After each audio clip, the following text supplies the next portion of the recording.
এক সময়কার বাজার, সিনেমা হল, সুপারমার্কেট সবই অন্ধকারে ডুবে আছে।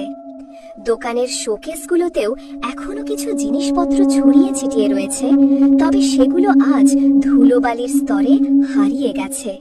শহরের শিশুদের খেলার পার্কগুলোতেও আর হাসির শব্দ নেই, কেবল মরিচা ধরা দোলনা আর ভাঙা স্লাইড দাঁড়িয়ে আছে নিস্তব্ধতার সাক্ষী হয়ে।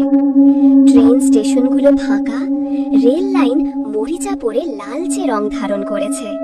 আশেপাশের গাছে পাখিদের ডাক শোনা গেলেও মানুষের অস্তিত্ব নেই কোথাও। প্রকৃতি ধীরে ধীরে নিজের নিয়মে সবকিছু ফিরিয়ে নিচ্ছে। লতাপাতায় ঢাকা পড়ছে ভবনের দেয়াল, ভাঙা জানালার ফাঁক গলে গাছের ডালপালা ঘরে প্রবেশ করছে।